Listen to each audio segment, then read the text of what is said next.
Hi there. I am so excited that you decided to join Texcel and are ready to start your business in real estate. I know it can be a little daunting, but you've gotten over part of the hard part. I know that taking the test always feels like the hard part, and getting your license placed with a broker.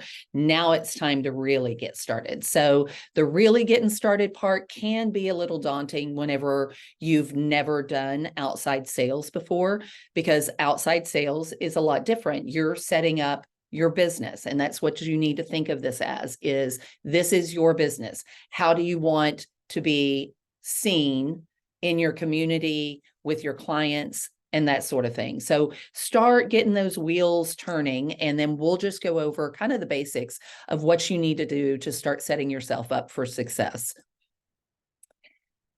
Most of the time, what ends up happening is you get that license and it's, woo, I got the license, and now what? And this is where a lot of agents stall out. They're like, okay, do I just start calling everybody? What do I need to do? And there's certain steps that you want to take just so that you come off as the best professional as you possibly can. The first thing is you want to go ahead and start thinking about your business card. We have the logos available to you, several different logo templates for you. We have professionals that we use on a regular basis, so you don't have to pay for that art setup fee that usually you have to pay if you're coming and starting from scratch. So we can send those on to you. But in addition to that, you might consider a QR code. The QR codes are really simple. I have one actually on my phone. I'll show you right quick. My phone, it's on my wallpaper. So can you see that? There we go. It's on my wallpaper. So it's literally with me at all times. I just used one of the free platforms that you can get online. You put in all your information. It walks you through the process of attaching that. Well, you download it as a picture and then you attach it to your wallpaper. And so I always either have my phone on me or I've got a business card, and I can do either or. Not everybody's tech savvy. Not everybody likes a QR code, but you can get really super fancy with your QR code, or you can do the freebie, which is just the basics. It's going to have your phone number, your name, the business that you're in, and email, possibly website. This one doesn't have all my socials on it, but my business card does. So consider that, decide which way you want to go. And then, like I said, if you haven't received all your logos, then just reach out to us and we will send that to you.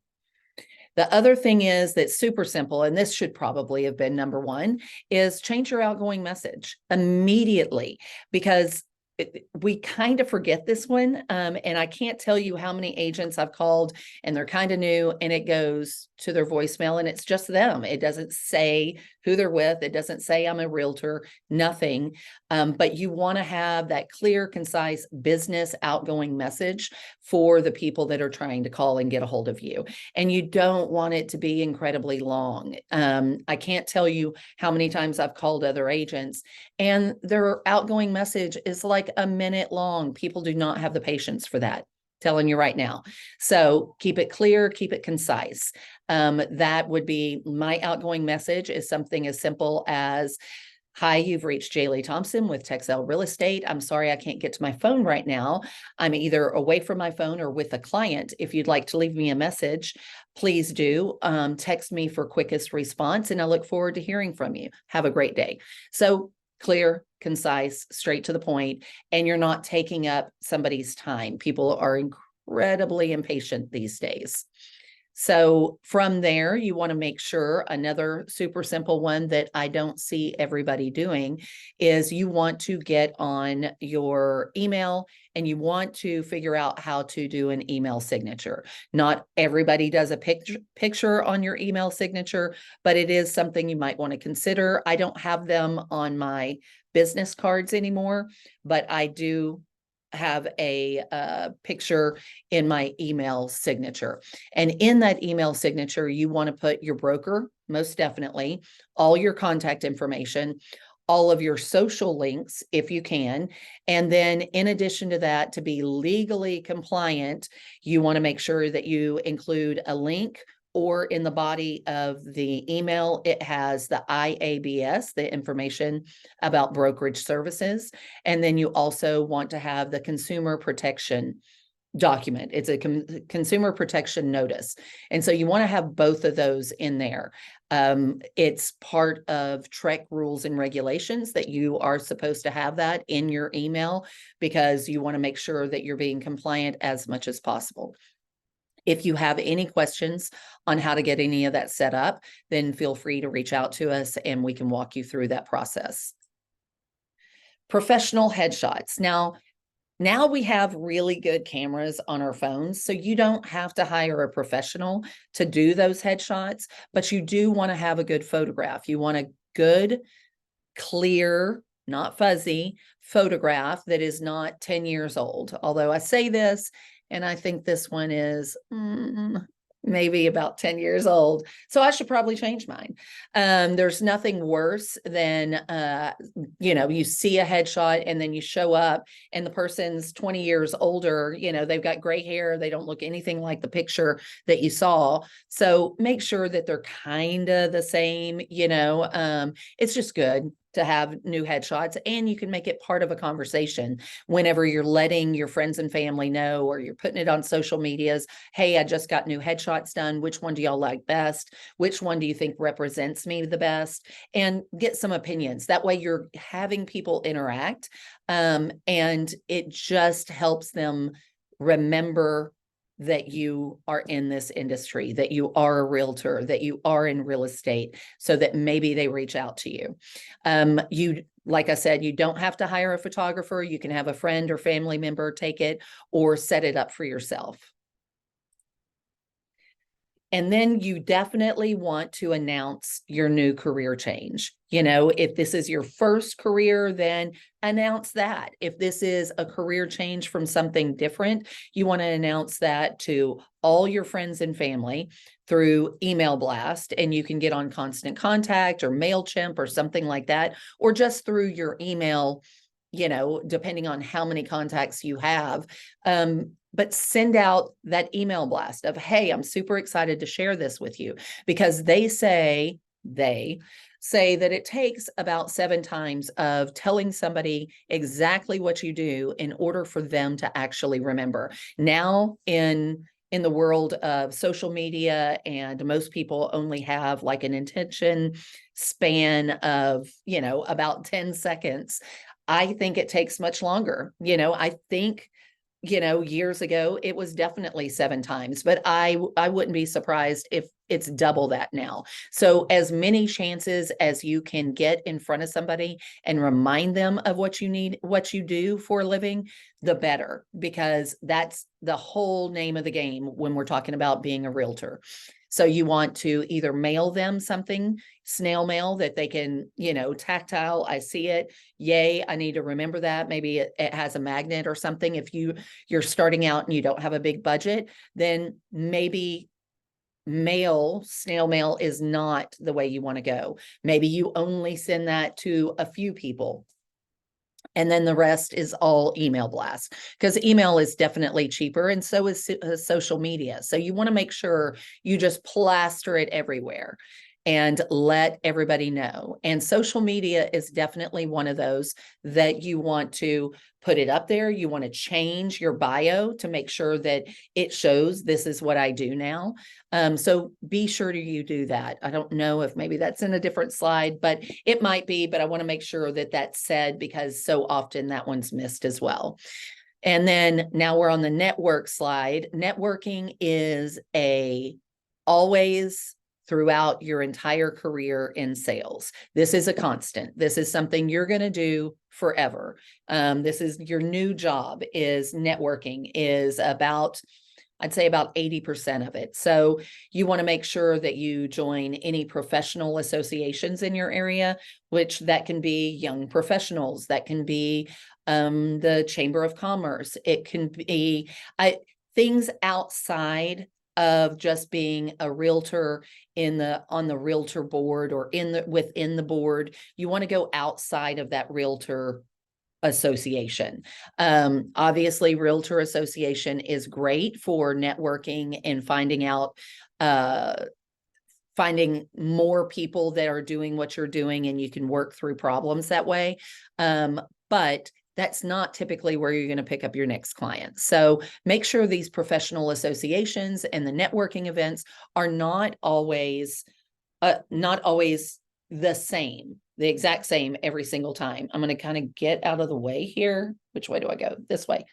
And you network every day. So this is kind of the network with people that are not in our industry. PTA, that's a great one. Book clubs, get on Meetup and find out what other meetup groups are out there that you would be interested in, whether it's, goat yoga, whatever it is, but get in these groups that are not dominated by real estate professionals and something you enjoy. And I promise you, you will get something out of it. I knew somebody who she loved to go garage selling, and she loves the Facebook marketplace. She's constantly selling stuff and picking up stuff. Well, every time she went to meet somebody at their house and she's talking to them, she tells them, yeah, I'm a realtor. I like to stage houses. I do this, I do that. And then before you know it, they're talking about real estate. And now you've just made that connection. Really and truly, you need to be meeting 2 new people a day, every day. 2 new people that you exchange information with. It's very, very important to your business to grow that network.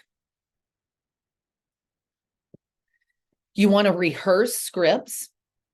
Rehearsing scripts helps you in a lot of ways. One, it definitely raises your awareness of how you sound and different scenarios. It sharpens your mind to how you're going to respond and how you need to deliver those messages to your potential clients.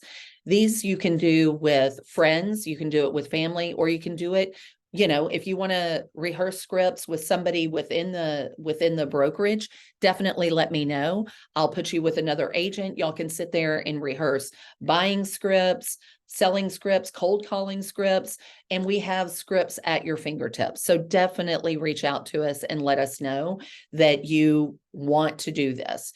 You also want to start creating your CRM. Now, your CRM is your customer relations marketing, and that's basically taking everybody you know and putting them in a spreadsheet, putting them in a platform to where you can send out email blasts, you can communicate with them, you have their birthdays in there, you have notes in there of when to touch back. Maybe they said, yeah, I'm thinking about buying in about a year. This is where you would keep all of those notes. And the sooner you start doing this, the better. It's really going to help you jumpstart your business. So if you're just getting started, all your past coworkers, all your friends, all your family, the people that you send your Christmas cards to, all of that, you want to put them in that database so that you can start regular communication with them. You also want to educate yourself as much as possible with anything real estate related out there. More specifically, anything in your local community, because the sooner you become an expert about your local community, then the sooner people start reaching out to you of, hey, I saw you posted about such and such zoning that just passed. Can you tell me more? Because I was thinking about moving over there. Or, you posted about a new school being built. Where is that going to be? Anything you can post on social media and have conversations about, it's going to make you look like a local expert in your community. So definitely continue to educate yourself. This is an ongoing, just like it is with the networking. Now, the open houses, this here is something that I don't think over the last few years, not many agents had to do. They didn't have to do a lot of open houses because the houses were just flying off the market. You barely had to do anything but put it in the MLS. Now, If you're a new agent and you don't have a listing, you want to go and hold open houses for other agents. And this benefits you how? Well, it benefits you because you go in there, you prepare yourself. This isn't just I throw a sign in the front yard, I've got some waters with me and brought some cookies and business cards. You want to prepare for this. So your open houses need to be kind of a week-long preparation to where you're announcing, gives you something to talk about on social media. You can start posting pictures about it. Do you want more details? Contact me. Come by and have snacks with me. However robust you want to make this open house. Me personally, if I'm doing an open house, I'm going to make it as robust as possible because I don't want it to be a waste of my time. If you put very little effort into it, then the likelihood that you get very little out of it is almost guaranteed. So the more you put into it on the back end, the more you're going to get out of it whenever it finally happens. So I try to promote it as far in advance as I can, usually only about a week because people don't tend to put that on their calendar. But I try to post about it every day for a week long, something different, something unique, maybe something unique about the neighborhood or the schools or some feature of the house, whatever you can post about, some pictures, and then, hey, come by and see me. Then whenever you're setting up the open house, make sure you put out as many signs as possible. These signs need to be on major corners.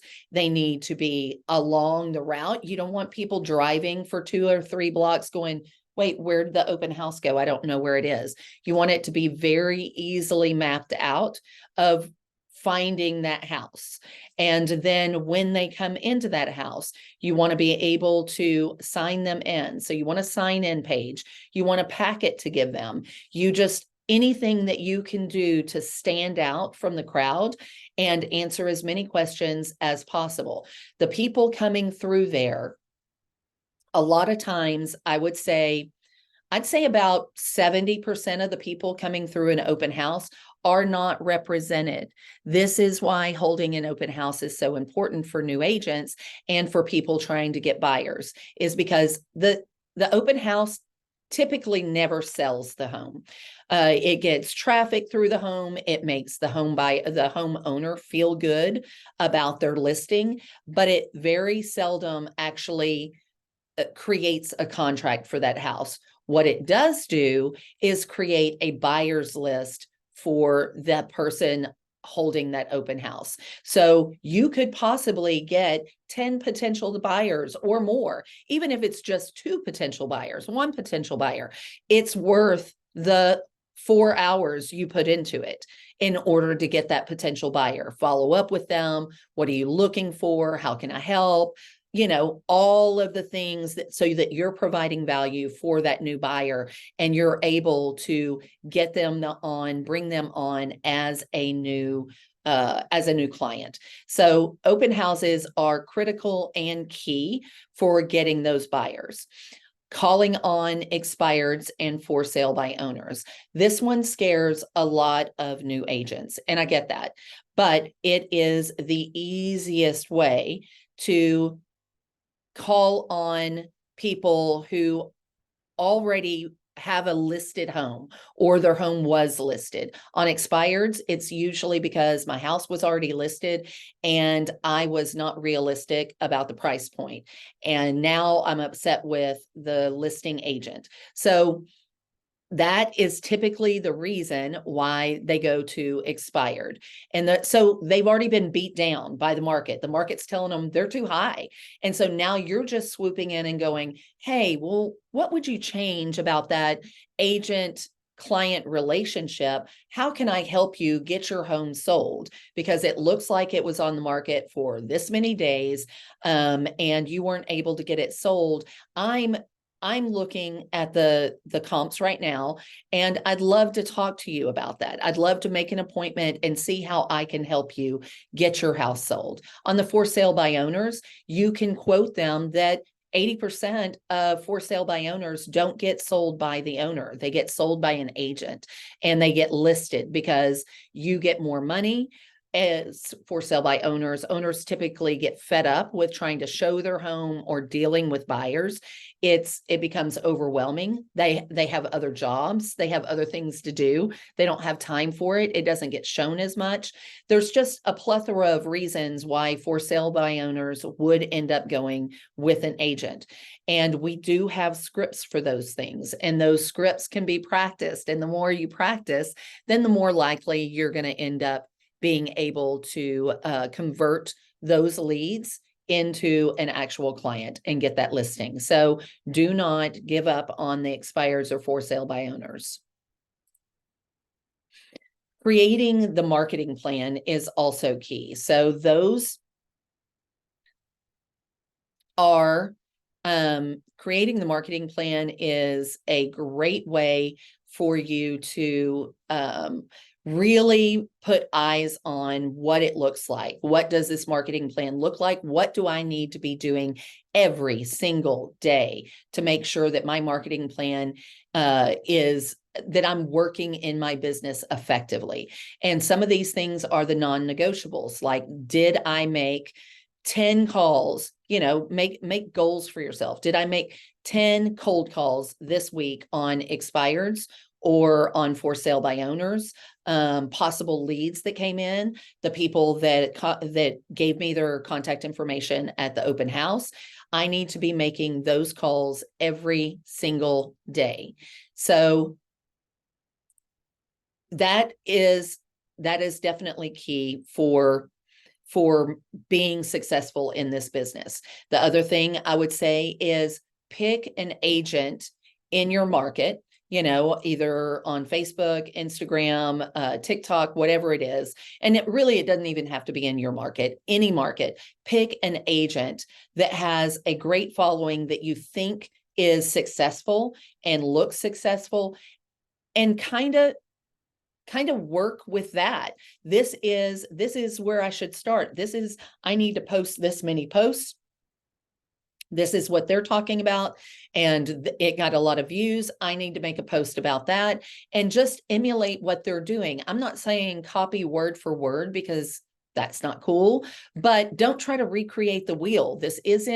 There aren't a lot of things that have changed about this business in the last, 50 years. The biggest change has been social media. So use it to your advantage. But whatever it is you do, you need to make sure you're being consistent, and it needs to happen every week like clockwork. These are the things that are the non-negotiables. Create that plan and stick to it. It's imperative. And then any other questions that you have, or anything you'd like to add to this presentation that you found is working for you, reach out, let me know. One thing that I forgot to mention in this one is possibly reaching out to new home builders. They're always, they have spec homes, they have model homes, and they don't sit somebody in each and every one of them. So you could always volunteer to do that as well. And then it's kind of twofold. You may pick up a buyer, but you're also making association and building that relationship with that builder, so that you can be their go-to for possibly being the one that lists the 1 or 2 homes on the MLS that they want to show, and then helping them get traffic to their subdivision that they're developing. So that's another little trick of the trade that you want to keep in mind, that I've seen several agents be very successful about. Anyway, so hopefully this is helpful. And like I said, reach out to us if you have any questions, but definitely get on your plan as soon as possible. And we are here for you to help you in any way we can. Have a great day.